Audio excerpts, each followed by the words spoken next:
Hey guys, it's been a while. This is going to be a hard video to make because we're going to say goodbye to one of our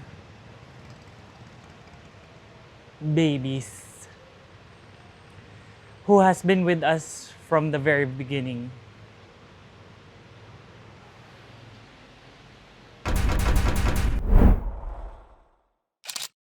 So I decided that I'm letting go of the Montero Sport. Hirap. Hirap gawin itong video na to. Kasi this car, grabe. This car has been with us from the start. It has been with me from the start kasi we bought this brand new. Before this car, naka-Montero rin ako na second gen na galing sa dad ko.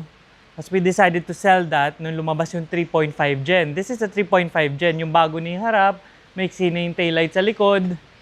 Nagustuhan namin yun, so we decided to sell the second gen and get this one, the new one. Dapat, nung umpisa, bibilin lang namin is the base model, yung manual na hindi power tailgate, hindi digital yung gauge, talagang base model lang.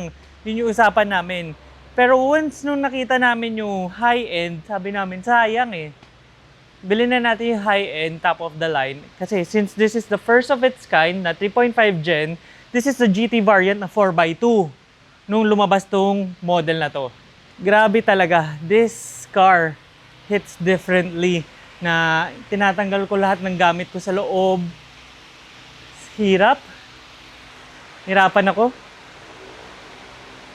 Don't get me wrong, dami ng coaching dumaan sa akin. And kailangan ko na mag-let go. I had an EK9, we had a DC5, lots of SIRs. Pero ito, ibang klase to. Sakit. So para naman hindi natin siya makalimutan, no, ginagawa tong video na to maski mahirap para sa akin. Kwento ko sa inyo, mga pinagdaanan namin nito. Grabe talaga. We bought this, naka-loan siya for 5 years. Tapos COVID happened. Unfortunately, I had to let this go nung time na yon. Pero bumalik siya sa atin. So akala ko para sa akin na talaga siya. It's forever na. Tapos, after that, after 5 years, nabayaran natin siya, nakabawi-bawi tayo.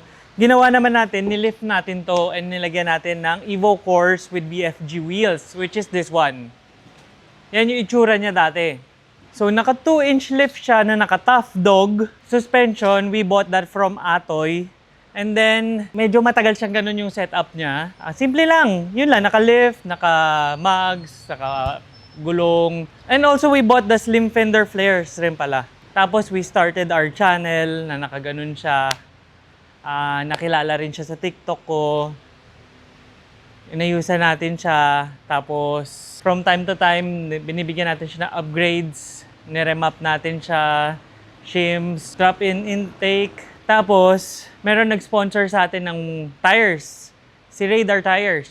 Shout out kay Radar Tires. From the Evo Course sa 17s na naka 28575 na BFG, pinalitan natin ng 20s na VLF. So, VLF, tapos Radar Tires, 27555 na naka-lift pa. Ito yung itsura niya dati. Tapos, akala ko okay na ako doon sa itsura niya. Naka-lift, 2-inch lift, tapos ganyan yung gulong, ganyan yung ano. Tapos, ang dami nagko-comment na i-lowered ko daw. Ang taas daw, ganyan-ganyan. Eh, syempre, ako kasi 275-55-20 to yung goma no Radar Tires. Akala ko, pag nilowered ko siya, sasayad siya. Eh, syempre, makulit yung mga tao. Nag-comment, lowered ko daw. Eh, ako, madali ako mabuyo. Di nilowered natin. Ni-replace natin yung Tough Dog suspension from 2-inch lift, 2-inch drop natin. Grabe, kinalabasan. Tuwan-tuwa ako na hindi siya sumayad. Plus, meron pa tayong 25mm na spacer na walang sabit. Pag lumili ko, sobrang ganda nung tindig niya. Yan yung final na itsura niya. Tapos syempre, hindi natin nakalimutan yung red side mirrors natin. Kasi si Chrissy, naging signature niya yon. Ginaya ko si Montero kay Chrissy para naman pareha sila. Marami nag-comment na daw, sakit sa mata, ganyan. Pero ako, I liked it. So we're letting go. Hirap talaga. Grabe. Pero you'll soon see Chrissy alive again. update sa kanya, wala. Ganun pa rin. Kasi nawalan ako ng dami nangyari ngayong 2026, grabe. Isipin mo, second month of the year pa lang, ito na ng mga nangyari. So for those wondering rin kung bakit I haven't uploaded much recently, it's because my grandmother died. Diba? So, sumabog yung makina natin kay Chrissy noong January, before January ended. Nagkasakit si grandma. And then she passed away last February. Si lola ko kasi, ever since nasa States siya, umuwi siya dito for vacation. Tapos, 92 na siya eh.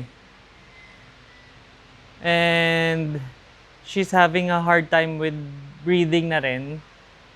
Tapos nagkaroon pa siya ng pneumonia. She stayed sa ICU for almost 3 weeks. Grabe. Kaya wala rin ako sa mood mag-vlog, mag-edit. Hindi ako makapag-edit kasi syempre nasikaso ko si Lola, nasikaso ko yung family namin. And syempre, yung lolo ko.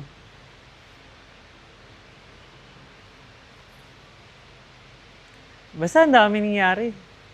Masasabi ko lang, di pa ako pwede mamatay. Ang mahal pala mamatay. Lalo nang hindi ako pwede magkasakit. Mas mahal pala magkasakit. Grabe. Kaya kayo, mag-iingat kayo. Kung meron kayong chance na magkaroon kayo life insurance, health insurance, mga ganun. Laking bagay nun. Tapos with all that, kinailangan pa natin to i-let go. Grabe ka talaga 2026. Grabe. Aga mong maging ganyan. Pero we have bigger plans naman for our channel. So hopefully all things go well from this video forward. Maging consistent ulit tayo kasi wala pa tayo editor, nasa Japan. So, ang hirap ng ginagawa natin na tayo mag-vlog, tayo mag-edit, hanap ng content. Mahirap. Pero,